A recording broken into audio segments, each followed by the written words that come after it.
drama kebangsaan yang akan disampaikan oleh Profesor Dr. Muhammad Mahfud MD. Kita beri aplaus yang sangat meriah.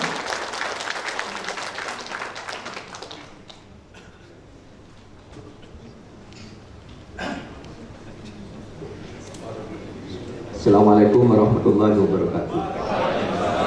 Alhamdulillahirabbil alamin, arrahmanirrahim, maliki yaumiddin. Asyhadu an la ilaha illallah wa asyhadu anna Muhammadan rasulullah. Bapak Gubernur selaku Sohibul Bait tuan rumah bersama Ibu Gubernur yang terhormat, kemudian Ketua IKWI Bapak Dr. Syarifudin Beserta Sekjen Adinda Ari Yusuf Amir, Rektor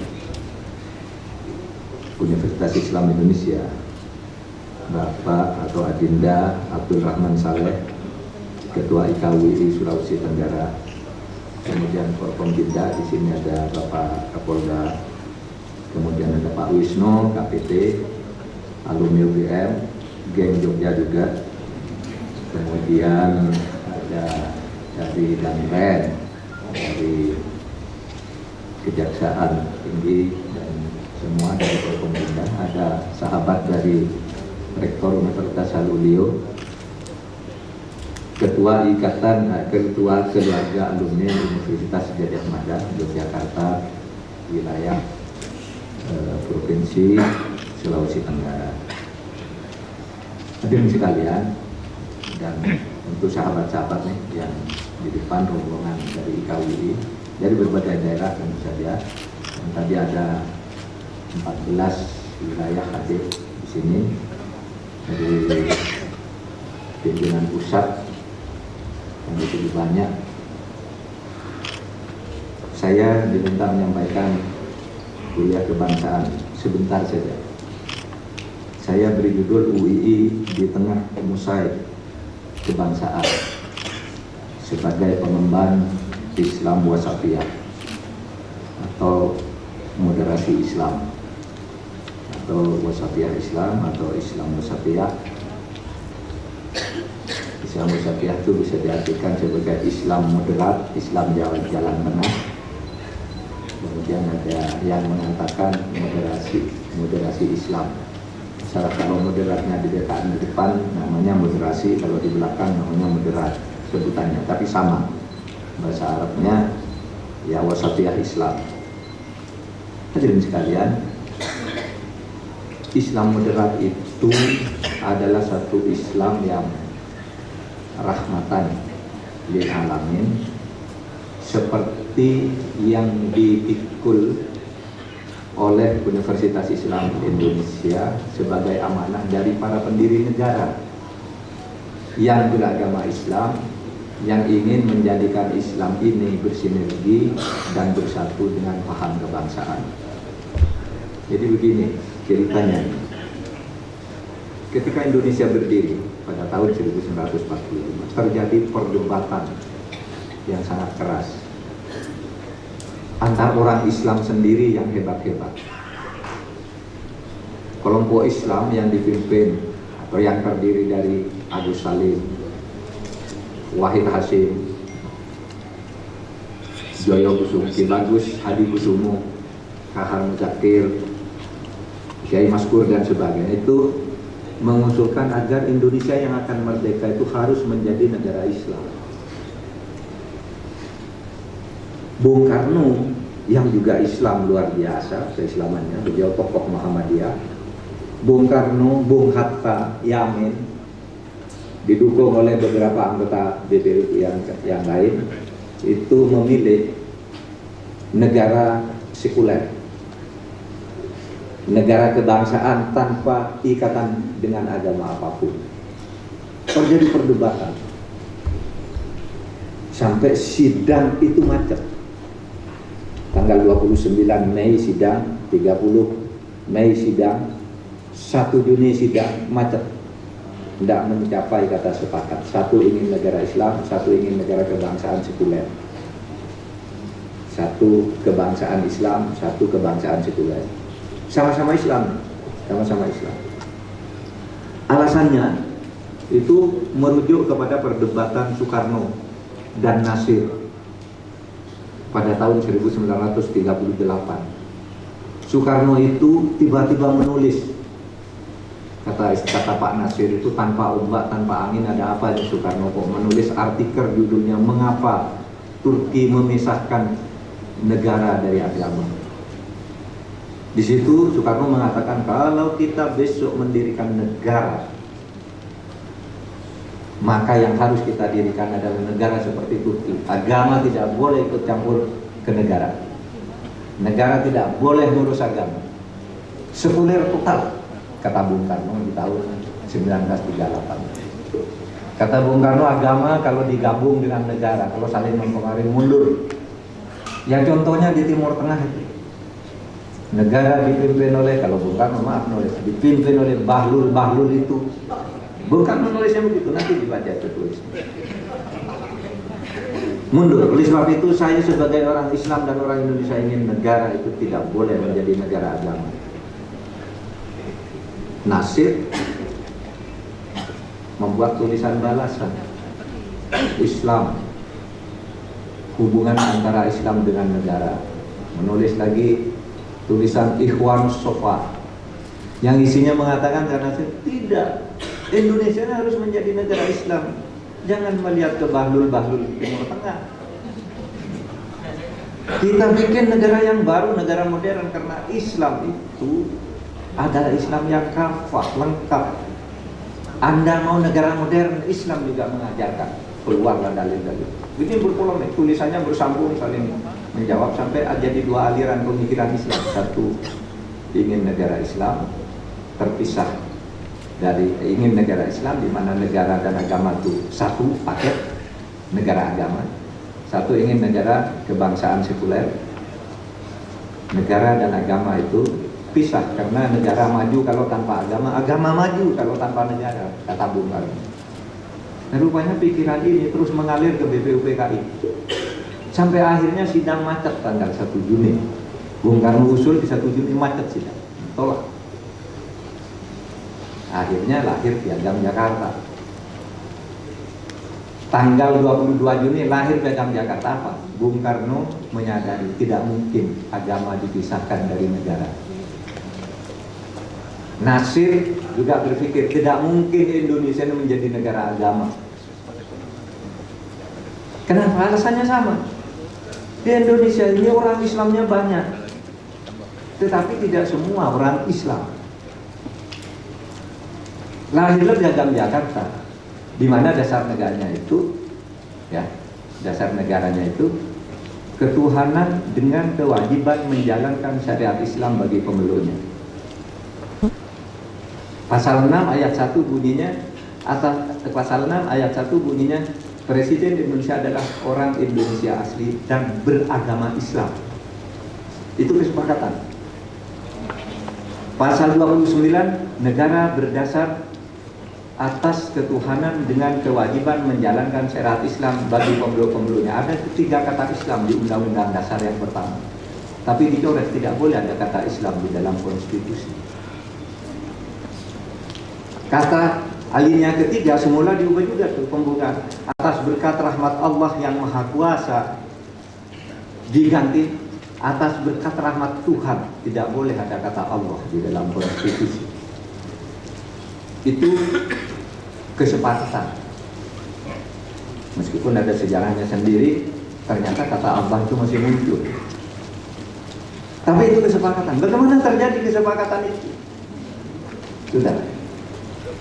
Pada tanggal 10 Juli tahun 1945 Bung Karno berpidato begini, saudara, kami sudah berdebat, sebentar lagi perang dunia akan berakhir, Indonesia harus merdeka secepatnya.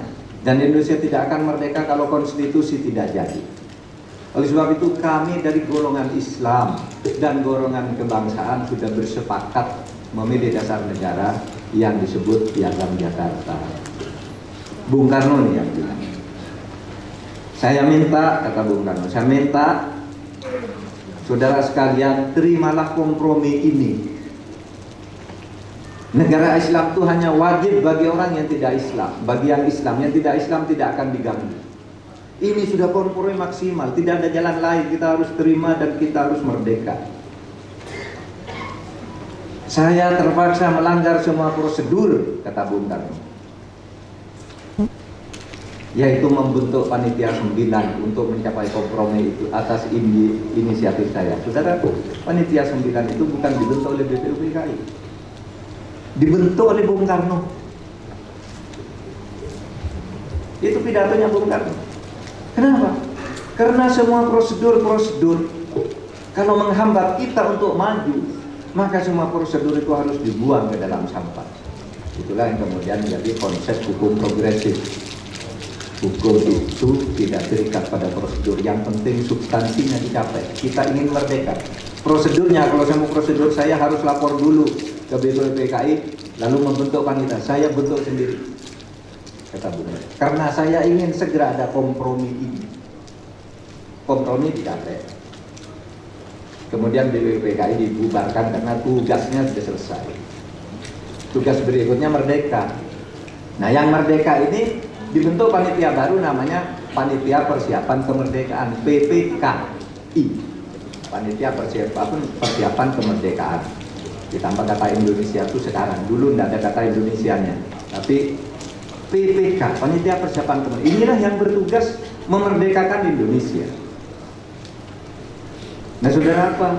Terjadi peristiwa dramatik yang sampai sekarang masih misteri. Benar apa tidak peristiwa itu? Yang tidak misteri adalah pada tanggal 18 Agustus kata Islam dan kata Allah itu dicoret.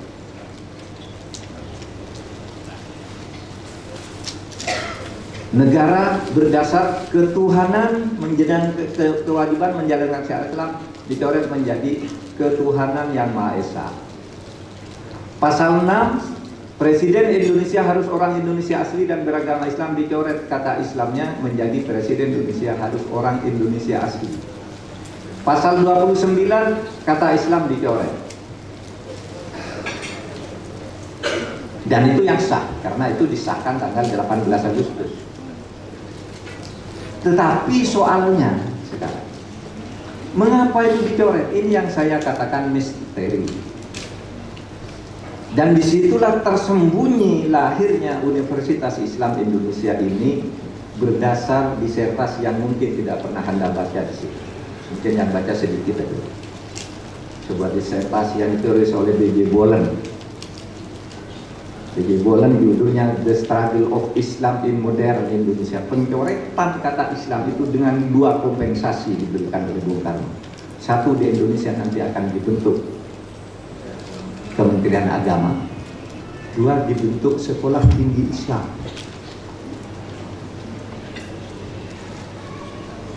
Saudara baca nanti di disertasinya B.J. Bolen tahun 71. Jadi UI ini lahir sebagai bagian dari persenyawaan keindonesiaan dan kebangsaan yang membawa moderasi Islam. Bagaimana itu ceritanya? Ceritanya begini. Ketika kata-kata Islam itu dicoret dari Undang-Undang Dasar dan Undang-Undang Dasar, terjadi protes. Kenapa itu dicoret? Itu kan sudah kesepakatan para pendiri negara BPUPKI. Hatta diserang habis-habisan. Lalu Hatta menjawab, saya yang mencoret itu. Ini Hatta bilang.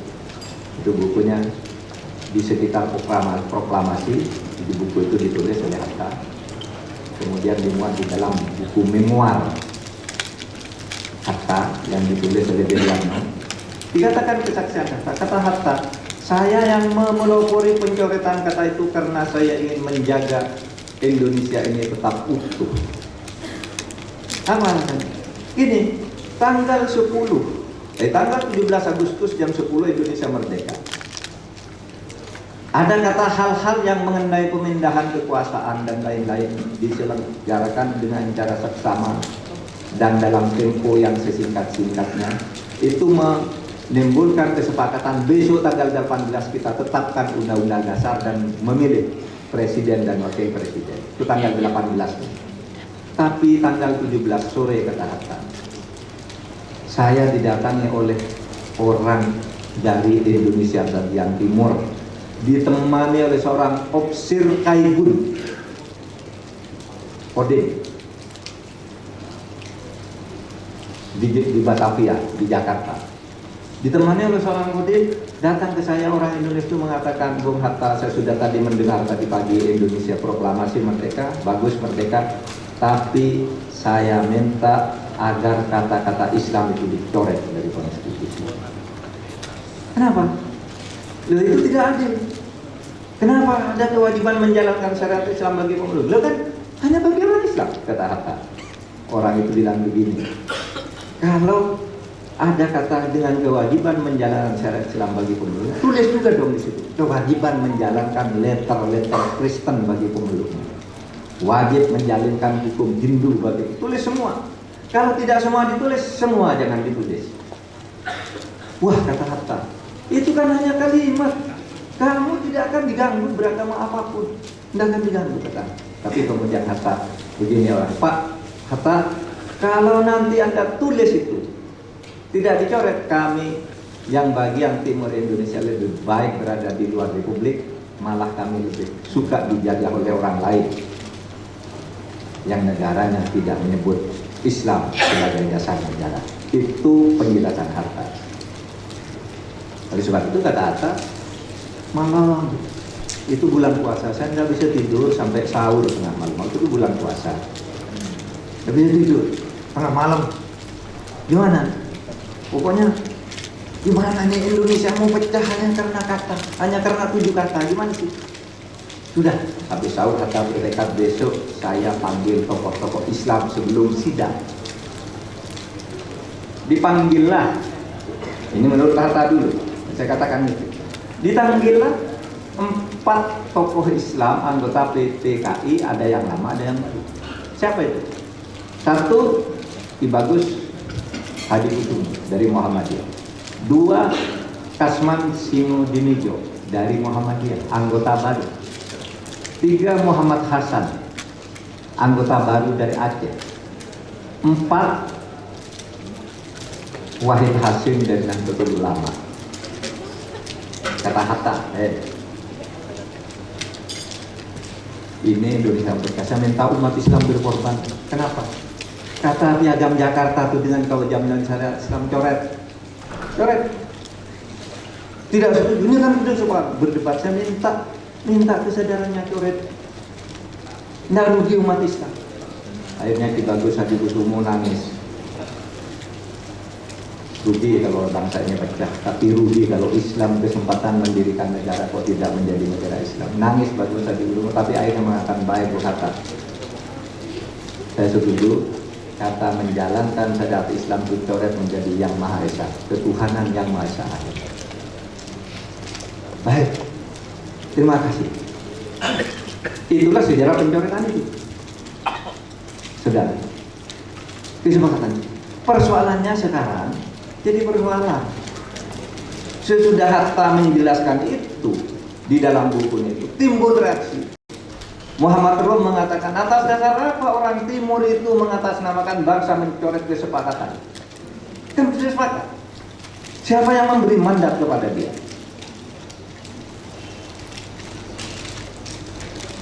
Dan timurnya itu timur mana? Indonesia Timur, NTT, Sulawesi Utara, atau mana? Atau Papua? Tidak mungkin orang Indonesia Timur datang ke Jakarta merdeka jam 10 kok jam 5 sore datang ke Jakarta. Kenapa? Belum ada pesawat waktu itu. Oh, kalau gitu yang ada kendaraan itu dari Banyuwangi ke Jakarta, ada kereta api. Kereta api dari Banyuwangi ke Jakarta pada waktu itu perlu waktu 2 hari. Nggak mungkin pagi merdeka kok sore sampai ke rumah Hatta. Dan dari mana? Mungkin itu dari Jakarta Timur saja. Dari Bekasi gitu bisa sampai. Saudara, itu kritik Muhammad Rum terhadap pencoretan kata itu. Pendiri UI, Kiai Abdul Kahar Muzakir, marah luar biasa. Terjadi pengkhianatan oleh beberapa orang pendiri negara. Harusnya ini negara Islam. Kita harus buka sejarah ini dengan kesadaran, karena inilah sebenarnya yang kemudian harus menjadi tafsir mengapa kita kemudian memilih Pancasila seperti itu. Wahid Hasim, Mas Marwan, tokoh NU mengatakan, saya tidak dipanggil oleh Hatta, saya ada rapat PBNU, tidak hadir. Bagaimana Hatta bilang saya dipanggil, saya tidak ada. Itu ditulis oleh Bahter Johan, Menteri Pendidikan dan Pengajaran. Nah saudara, ada misteri. Siapa itu orang Timur? Ketika Hatta memberi penjelasan, tidak menulis siapa orang Timur itu, siapa Oksir Kaigun itu. Sampai tahun 84 tidak ada yang menjawab siapa yang datang ke Hatta. Begitu tahun 84 meninggal Hatta, besoknya muncul orang. Oh, yang menemani ini. Muncul teori lain yang menemani ini, yang menemui ini. Tidak ada nama itu sampai sekarang. Nama-nama yang muncul katanya menemui Hatta itu muncul sesudah Hatta wafat. Tapi sampai Hatta wafat tahun 84 tidak ada nama itu. Cuma kemudian ada penafsiran. Begini, saudara. Pada tahun 95, nah ini 95 sebelum penafsiran dari buku B.J. Bolen itu tadi. Pada tahun 95 ketika hari ulang tahun Negara Republik Indonesia yang ke-50, majalah Tempo, majalahnya Mas Aris, mana Aris Margono? Aris. Mas Aris jadi wartawan majalah Tempo saat itu. Ada wartawan majalah Tempo namanya Seichi Okawa. Wartawan atau kontributor majalah Tempo di Tokyo. Ini menemui seseorang yang menjadi teman dekat Bung Hatta. Itulah yang kemudian mengaku saya yang bertemu Bung Hatta tanggal 17 sore itu. Saudara nanti minta tolong Mas Aris suruh carikan majalah Tempo edisi hari ulang tahun Republik Indonesia tahun 95. Itu edisi ke-50, setengah abad itu Tempo memuat foto orang itu masih hidup yang namanya Hatta. Ditanya oleh wartawan Tempo itu, Pak, kamu kenal Hatta? Oh iya, saya yang mengawal kemerdekaan itu, saya yang menjaga di lapangan ketika proklamasi kemerdekaan itu agar tidak diganggu orang. Jadi sudah kenal dengan Hatta, iya.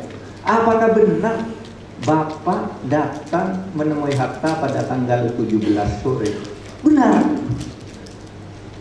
Benar, itu ada namanya nanti di majalah Tempo orang itu. Cuma saya hari ini lupa. Benar saya menemui Bung Hatta. Bapak datang dengan siapa? Saya datang sendiri. Dia bilang datang sendiri. Sendirian. Tidak bersama orang Timur, tidak. Terus apa yang kita ya saya mengucapkan selamat karena waktu itu bulan puasa saya ikut berbuka meskipun saya tidak puasa. Jadi tidak ada orang Timur, tidak ada kalau dengan saya tidak ada kata orang Timur. Anda mengusulkan tidak ada perubahan pencoretan konstitusi? Wah itu bukan wewenang saya tidak usulin. Saya cuma berbuka dengan Hatta. Hari itu bulan puasa. Nanti coba baca di majalah Tempo tahun 95. Oke? Nah saudara, misteri. Pertama, siapa itu orang Timur? Timurnya Timur mana? Orang Jepangnya siapa? Hatta di buku itu tidak nulis, hanya nulis saya lupa namanya. Hatta nulis saya lupa namanya. Nah saudara, lalu muncullah disertasi tahun 71 yang ditulis oleh B.J. Bolen. B.J. Bolen menyatakan begini, sebenarnya pencoretan kata Islam itu berdasar penelitian dia nih. Jangan bilang saya ya, nanti jangan dibilang hoax ya, jangan ditulis hoax ya. Ini nanti baca bukunya. Hasil penelitian saya, kata beliau, itu karena tekanan pemerintah Jepang dan kolaborasi antara Bung Karno dan Bung Hatta dengan Jepang. Tulisan di situ. Jepang sejak awal mengatakan tidak boleh ada kata Islam di dalam konstitusi kalau Anda mau diberi kemerdekaan. Ini kata beliau. Sehingga ketika orang Islam tetap maksa mendirikan negara Islam, lalu Jepang menawarkan syarat, oke, gini aja. Kamu tidak usah pakai negara Islam, tapi nanti di pemerintahanmu bentuk Kementerian Agama, Departemen Agama dibentuk. Kemudian dirikan sekolah tinggi Islam. Itu konsesinya agar kata Islam itu dicoret. Dirikan sekolah tinggi Islam. Pada waktu itu belum ada universitas. ITB itu namanya Sekolah Tinggi Teknik Bandung. Di Jakarta ada Sekolah Tinggi Kedokteran Stovia Jakarta. Di Klaten ada Sekolah Tinggi Pertanian. Belum ada universitas. Jadi pada waktu itu dirikan Sekolah Tinggi Islam. Itulah kata Bolen, dua konsensi, sehingga Bung Karno setuju agar Islam tetap berkembang, dibentuk Kementerian Agama dan dibentuk Sekolah Tinggi Islam untuk mencetak kader bangsa, orang Islam yang punya watak kebangsaan itu. Baru tahu kan? Baru tahu. Referensinya nanti saya baca The Struggle of Islam in Modern Indonesia. Semua perpustakaan punya. Agar saudara tidak bilang, oh Pak Mahfud itu ngarang-ngarang. Ada bukunya, di buku terbit tahun 71 dan itu saya referensi.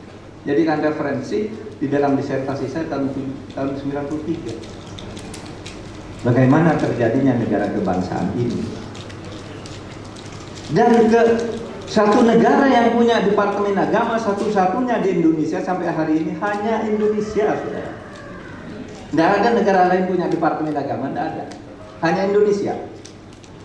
Makanya Menteri Agama itu kalau ke luar negeri tidak ada partnernya, tidak ada counterpartnya, karena di negara lain tidak ada. Tidak ada negara lain. Itu Bung Karno dan Bung Hatta sangat kreatif membuat itu. Nah, ini disertasi. Soalnya sekarang, jadi ketika rapat itu, saudara kata Bung Karno, rapat kita mulai, minta laporan dari saudara Hatta. Lalu Bung Hatta bilang, rapat mulai, mari kita mulai dengan kesepakatan. Satu, bahwa konstitusi dan dasar negara pembukaan kita sahkan hari ini, tapi 7 kata ketuhanan dengan kewajiban menjalankan syariat Islam dan peluk-peluknya dicoret menjadi ketuhanan yang Maha Esa. Setuju? Panjangnya nggak setuju tuh. Bung Karno bilang ini udah kesepakatan, udah tadi dibicarakan dengan wakil-wakil Islam. Setuju? Ya udah. Setuju. Lalu ada yang usul lagi, yang dari Bali, anggota yang dari Bali. Usul saya itu kata Presiden Indonesia orang Indonesia asli dan beragama Islam, kata beragama Islam dicoret. Oh iya ya, coret. Dasar 29 coret. Lalu ada yang usul lagi itu kata atas berkat rahmat Allah. Jadi atas berkat rahmat Tuhan saja, karena Allah itu Tuhannya orang Islam. Coret. Itu kalau yang ini nih, saudara baca di Risalah Persidangan BPUPKI ada sekarang. Jadi semua versi ada yang ini coret, kata Islam di situ coret, itu ada persidangannya dan perdebatannya dan suasana situasi hangatnya. Nah, saudara, kalau saudara baca sekarang, atas berkat rahmat Allah yang Maha Kuasa, kok masih ada? Nah, itu jadi masalah baru. Undang-Undang Dasar itu tidak diumumkan tanggal 18, tapi diumumkan melalui Undang-Undang Nomor 7 tahun 46. Tahun kedua diundangkan tahun 46, sesudah hampir setahun merdeka baru diundangkan masuk lembaran negara di situ. Lalu tiba-tiba, loh, ada yang baca, ini kok masih atas berkat rahmat Allah, kan dulu atas berkat rahmat Tuhan. Ribut orang. Siapa yang menyantumkan di lembaran negara begini? Panggil, ini sekretaris negara nih, Tringgo Digdo ke sini. Tringgo Digdo, ini kan tadi diganti kemarin. Atas berkat rahmat Tuhan, kok masih atas berkat rahmat Allah? Loh, kemarin sewaktu saya ngetek sudah saya ganti katanya. Siapa yang ganti? Bingung sudah. Ini pasti Allah sendiri yang mengganti. Allah itu kan maha kuasa, bisa mengganti sendiri. Ini guyonannya, tapi begitu jawaban guyonannya, tapi waktu itu sudah tidak bisa dicoret lagi karena sudah masuk lembaran negara. Itu ceritanya. Sekarang, saudara, apakah itu satu musibah atau bukan, atau barokah? Nurholis Majid menulis itu berkah rahmah dari Allah. Ada ide mencoret itu. Karena kalau kata Islam tidak dicoret, Indonesia akan terpecah. Satu, terpecah karena perbedaan agama. Dua, terpecah karena internal umat beragama. Jadi itu harus disyukuri sebagai berkah, kata Nurholis Majid, sehingga Indonesia itu menjadi satu-satunya negara pluralis yang paling besar, yang paling majemuk, tetapi paling mudah bersatu dalam konsep kebangsaan. Islam menerima karena merasa Islam bisa jalan, yang tidak Islam menerima karena merasa dilindungi. Beda dengan India. India ketika merdeka memperebutkan soal istilah Islam tidak Islam, lalu Pakistan memisahkan diri, saya tidak ikut kerajaan India, saya mendirikan negara sendiri karena saya orang Islam. Indonesia tidak. Yang kedua, secara hukum, apa yang dilakukan oleh Hatta atau peristiwa itu tinggal harus dianggap sebagai peristiwa sejarah karena itu tidak berpengaruh terhadap konstitusi. Konstitusi yang sah itu adalah yang disahkan tanggal 18 Agustus tahun 1945. Yang sekarang berlaku ini, saudara bisa berdebat. Itu kan dekret presiden, oke? Dekret presiden sepihak. Karena pada waktu itu, ini menarik, perdebatan mengganti Pancasila itu terjadi lagi tahun 55. Sehingga diadakan pemilu, adakan pemilu. Tentukan dasar negara yang baru, tentukan konstitusi baru. Tahun 56 bersidang, 3,5 tahun bersidang dan selesai karena yang satu ingin negara Islam, yang satu ingin negara kebangsaan. Macam ketentuan konstitusi untuk menentukan negara berdasar Islam atau tidak harus didukung oleh 2/3 anggota konstituan. Sesudah di voting, beberapa kali di voting, suaranya imbang terus. Imbang terus sampai Bung Karno mengeluarkan dekret. Ini kalau dibiarkan ribut terus, pecah bangsa ini, keluar dekret. Kembali ke Undang-Undang Dasar. Ribut. Nah itu kan Bung Karno sendiri. Ya itu banyak teori gampang menjelaskan. Ya, bahwa dekret itu sah karena beberapa hal itu, tapi itu soal lain, soal akademis lainnya. Karena lama kalau itu diuraikan. Tapi saya ingin katakan, saudara, pada tahun 1999 diuji lagi ketika reformasi. Ada yang ingin, pokoknya ini mau reformasi, ganti negara Islam. Presiden Habibie silakan ganti negara Islam, asalkan melalui pemilu. Sekarang dirikan partai-partai kalau mau mengganti dasar negara. Diadakanlah pemilu tahun 99. Kata Habibie, silakan yang mau Islam, dirikan partai Islam, ganti itu Pancasila. Boleh kok, ini negara demokrasi. Muncullah 148 partai untuk ikut pemilu. Banyak banget, sampai ada namanya Parsendi, Partai Seni dan Dagelan Indonesia. Itu betul Pak, betul itu. Iya ketawa mungkin lucu, tapi jangan tidak percaya, itu ada. Ketuanya Wahyu Sadono, Dono Warkop memimpin. Saya mau ikut pemilu agar pelawak ini punya wakil di DPR, dirikan dia partai, namanya Parsendi. Ketika mulai pendaftaran muncul yang berani mendaftar 98 partai. Sesudah verifikasi faktual tinggal 48 partai. Itulah ikut pemilu pada tahun 99. Yang mau mendirikan negara Islam banyak. Di antara partai itu ada Partai Abu Yatama, Partai Masyumi Baru, Partai Kebangkitan Umat. PBB mengatakan akan kembali ke Piagam Jakarta, P3 kembali ke Piagam Jakarta. Ikut pemilu. Sesudah pemilu, ternyata yang menghendaki mengganti Pancasila itu menjadi kata Islam dan kembali ke Piagam Jakarta itu hanya 14%. Artinya ini sudah diuji melalui pemilu, saudara. Sudah selesai. Sehingga kata Nurholis Majid, bagus. Pencoretan kata itu bagus karena umat Islam menjadi model Islam yang rahmatan lil alamin, Islam yang lebih ramah terhadap perbedaan. Coba kalau ada kata negara Islam, Islam yang mana? Wong Islam aja kata Nabi ada 73 cabang, ya kan? Hadis sahih. Islam itu terdiri dari 73 cabang, yang benar hanya satu. Nah sekarang mau ngaku benar semua gimana?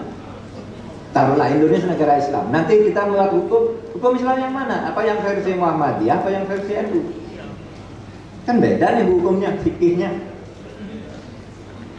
Belum lagi Ahmadiyah beda, belum lagi Syiah beda, Al-Irsyad beda, beda-beda.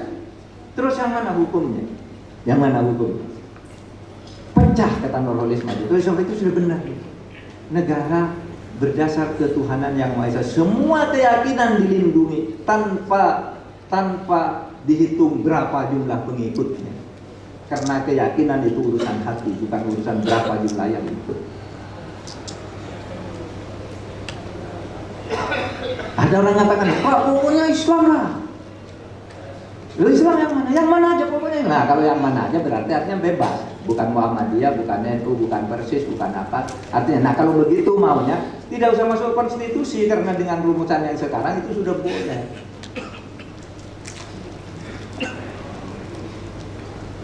Itu saudara. Terus kalau saudara kembali ke pesan ini bahwa UI itu merupakan salah satu konsesi menurut teorinya Bill Waller, maka tugas saudara mengemban, tugas kita mengemban adalah mengembangkan Islam moderat, moderasi Islam, Islam wasatiyah.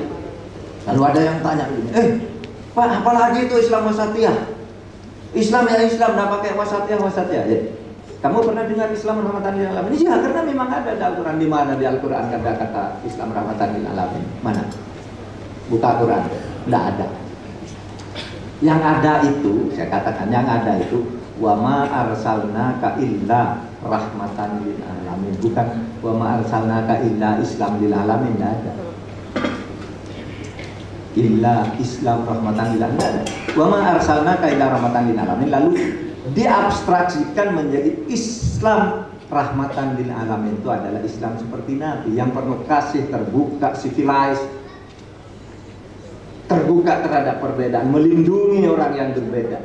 Itu Nabi, itulah rahmat bagi seluruh alam.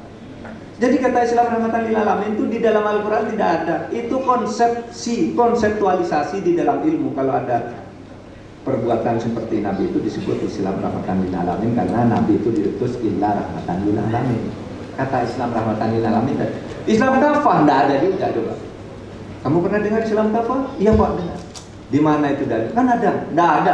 Buka Al-Quran mana-mana, tidak ketemu, dicari. Saya beritahu, saya bilang, yang ada itu udhulu fisilmi kafah. Masuklah kamu ke dalam Islam dengan total. Nah itu lalu dikonsepkan menjadi Islam kafah. Ayatnya sendiri tidak bilang Islam kafah. Sama dengan wasatiyah Islam, tidak ada kata wah masuklah ke wasatiyah Islam, tidak ada. Yang ada wa ja'alnakum wa kadzalika ja'alnakum ummatan wasata.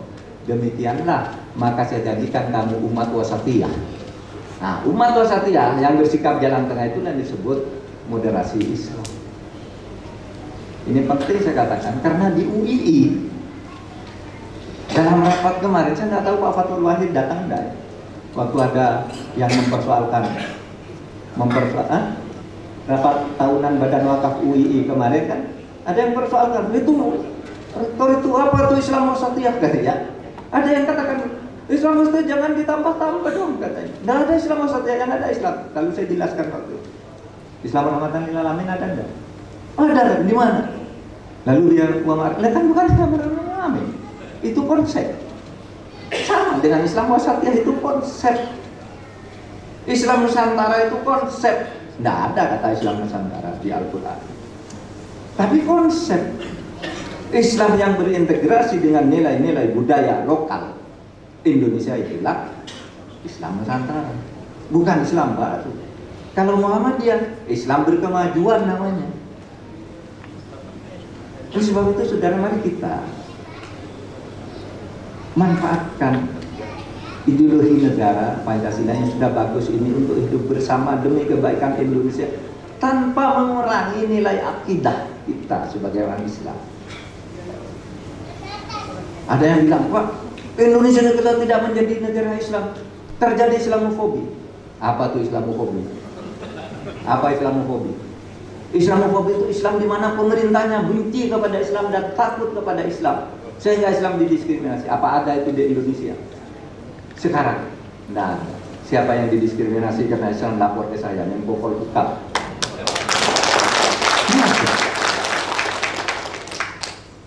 Dan yang didiskriminasi di mana?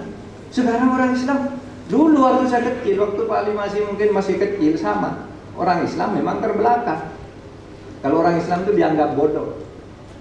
Tetapi nggak bisa masuk jadi hakim, nggak bisa. Orang UI aja dulu sebelum zaman reformasi kalau jadi hakim sembunyi-sembunyi, nggak ngaku kalau lulusan itu takut. Dan naik pangkatnya, Pak.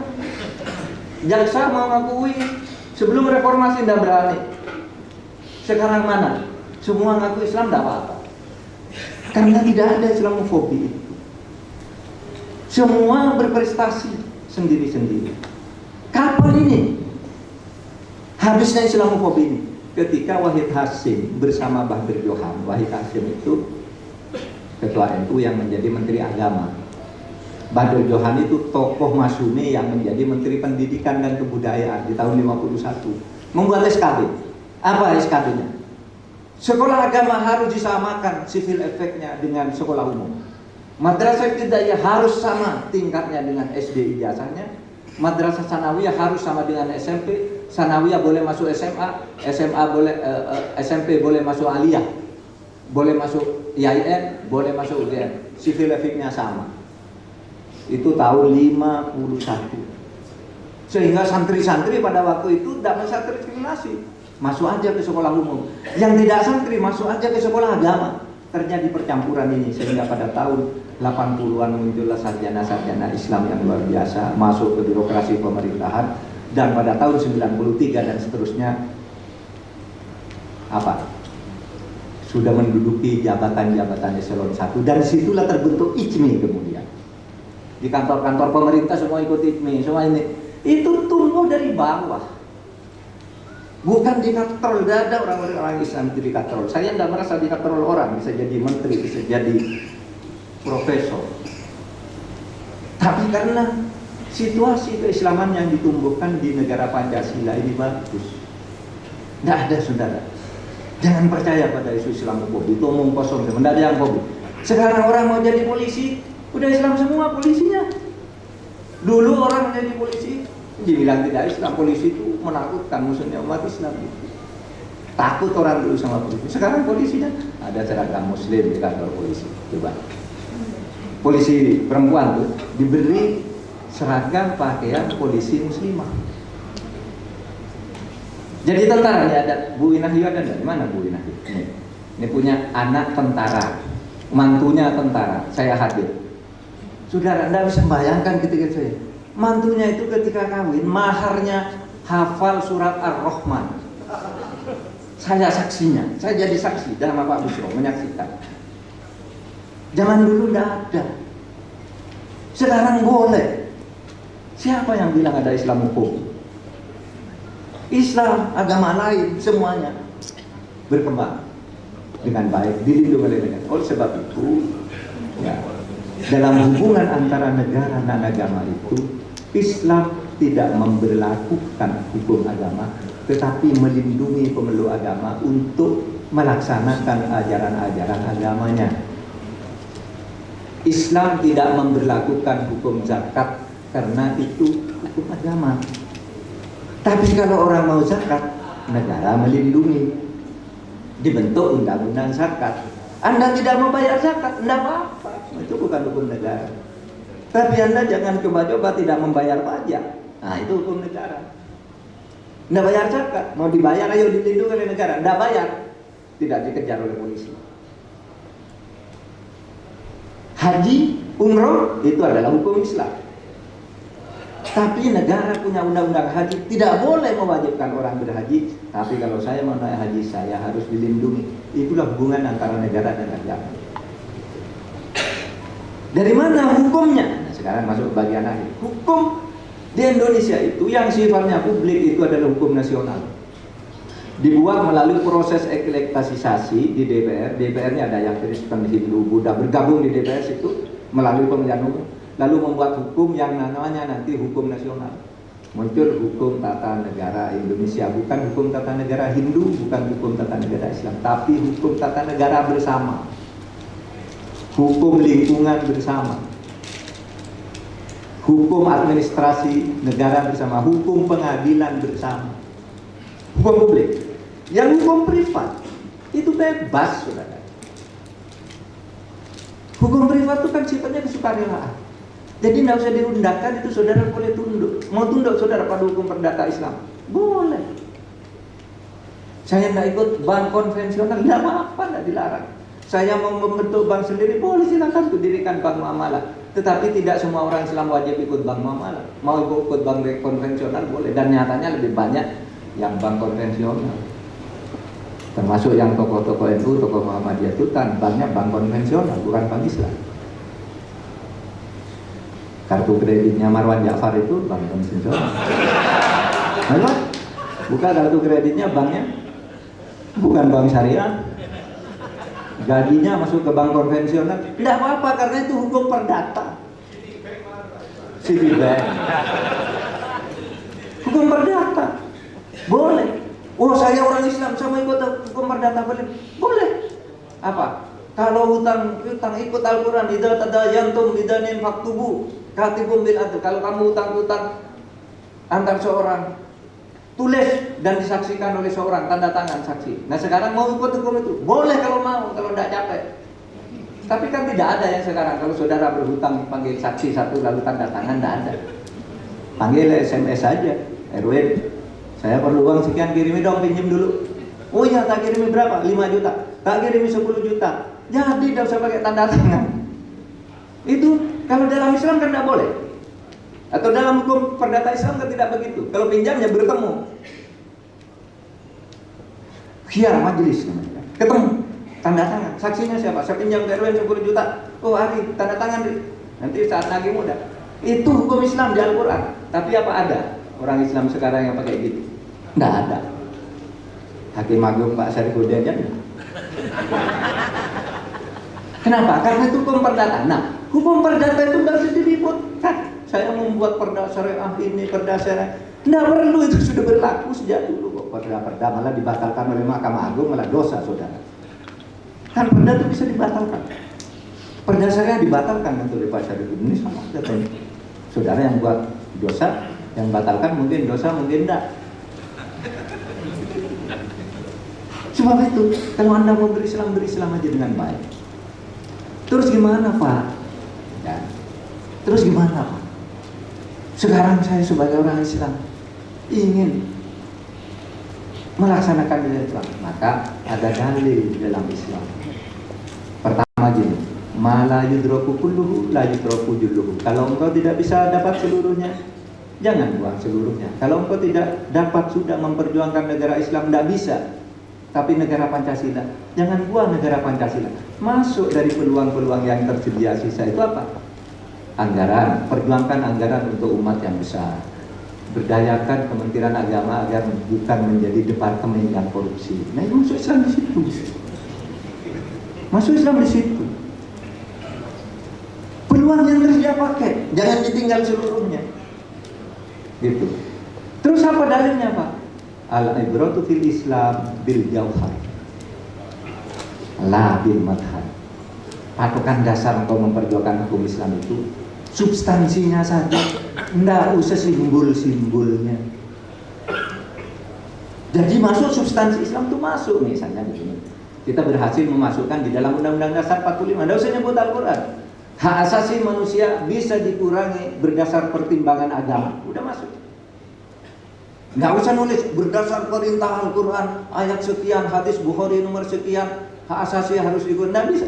Masukkan aja di Undang-Undang Dasar, substansinya udah masuk sekarang di pasal 22J ayat 2. Sehingga hukum-hukum agama itu dilindungi. Saudara mau melarang LGBT, ada dasarnya di Undang-Undang Dasar. Kenapa? Sudah masuk ke substansinya bahwa hukum agama itu menjadi bahan pertimbangan di dalam menentukan hak asasi manusia ada atau tidak. Oleh sebab itu masuk substansinya. Saudara bicara substansi hukum Islam ini luar biasa.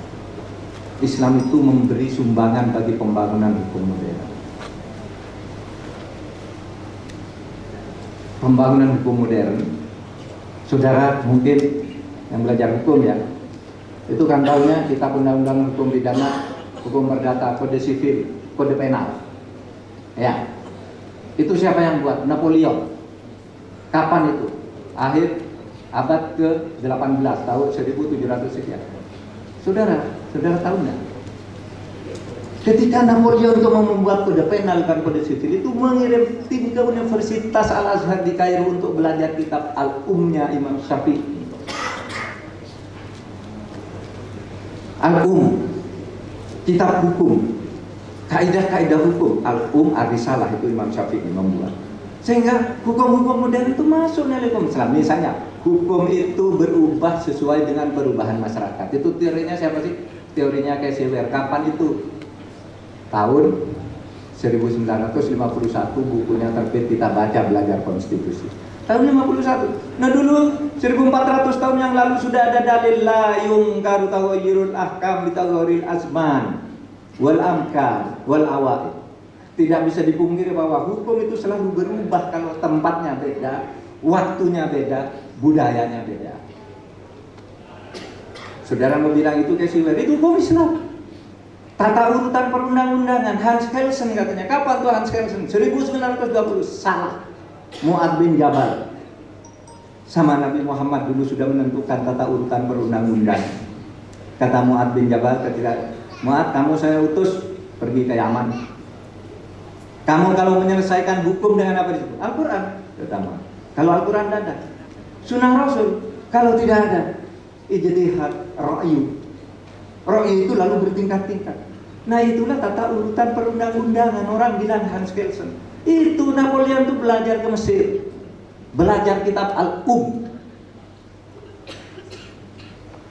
Bilang lagi, hukum yang baru menghapus hukum yang lama. Lex posteriori derogat legi anteriori. Apa itu? Siapa yang buat itu? Napoleon? Bukan. Hukum Romawi? Bukan. Itu di dalam Al-Quran zaman Nabi dulu sudah ada namanya, apa namanya, nasih dan mansuh. Ini hukum lama, ini hukum baru. Semula Nabi melarang orang ke kuburan. Kuntun ahyukum anjarotil kubur fajuruha. Dulu saya melarang kamu ke kuburan. Sekarang ada hukum baru. Yang lama itu dihapus. Kalau kamu ke kuburanlah kamu. Nasih mansuh. Lex posteriori. Hukum umum dan hukum khusus. Yang khusus katanya hukum perdata. Yang khusus menghapus yang umum. Lex spesialis derogat legi generalis. Apa itu? Ada nggak di Islam? Ada. Hukum am dan hukum khos. Yang khusus itu menghapus. Itu teorinya Imam Syafi'i. Kenapa Anda malu-malu mengatakan bahwa itu teori hukum modern yang diambil dari Islam? Dan itu yang mewarnai kehidupan kebangsaan kita sekarang, tetapi secara substansi. Sama dengan dalil. Kenapa kalau hakim sudah memutus? Kalau salah, hakimnya putusannya salah tetap harus diikuti. Karena kalau putusan yang inkrah itu harus diikuti. Kalau salah ya tetap harus diikuti. Hakimnya yang dihukum. Kayak MK itu. Kalau salah Pak itu putusannya, ya putusannya sudah berlaku, tapi hakimnya tangkap masuk penjara. Karena apa? Di dalam Islam itu ada dalil hukmul hakim yarfa'ul khilaf. Ya. Putusan hakim itu mengakhiri perdebatan. Soal hakimnya salah, tangkap hakim. Sehingga ada kepastian bertindak bagi pemerintah, bagi rakyat. Kalau Pak Limazi misalnya sudah ada putusan MA begini, Pak ini hakimnya disogok, tidak ada urusan, hakimnya tangkap, putusannya laksanakan. Itu caranya menegakkan hukum. Nah, saudara, oleh sebab itu, saudara, mari kita nyaman mewarisi ideologi Pancasila ini. Jangan dipertentangkan dengan agama, tidak ada. Agama itu tidak bertentangan dengan Pancasila. Sudah jelas. Pancasila itu isinya sama dengan seluruh nilai-nilai agama itu. Tetap sebaliknya, agama itu dilindungi oleh Pancasila. Pertentangan dari mana? Kita juga berislam juga nyaman. Tidak berislam juga silahkan. Juga jangan diganggu.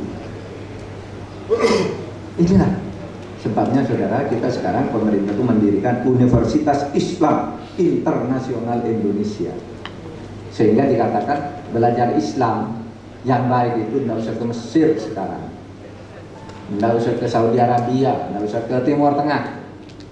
Belajar di sini di Indonesia, nanti disediakan Universitas Islam Internasional.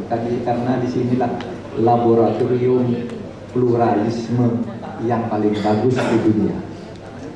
Assalamualaikum warahmatullahi wabarakatuh. Waalaikumsalam warahmatullahi wabarakatuh. Terima kasih Prof. Mahfud. Luar biasa, banyak sekali ilmu-ilmu yang kita dapatkan. Kalau mendengarkan ceramah atau cerita dari Pak Mahfud tuh langsung banyak catat buku apa gitu kan ya. Terima kasih Pak Mahfud untuk tadi kita bisa kategorikan sebagai sebuah ceramah kebangsaan. Sekali lagi kita beri tepuk tangan yang meriah untuk Baik, kita akan ke acara puncaknya ini. Tapi sebelum itu biar semangat kita yel-yel lagi. Oke? Ya, pasti udah pada lupa kan, ya kan? Kita ingat ya. Ini supaya lebih mudah, ketika MC bilang UI, Anda bilang hebat. Oke? Ketika MC bilang alumni, Anda bilang jaya. Jaya. Oke, harus semangat ya. Dengan salam komando pasti. Oke. Kita coba yuk. Ini soalnya mau masuk ke acara puncaknya. Jadi harus semangat ya. Satu, dua, tiga. UI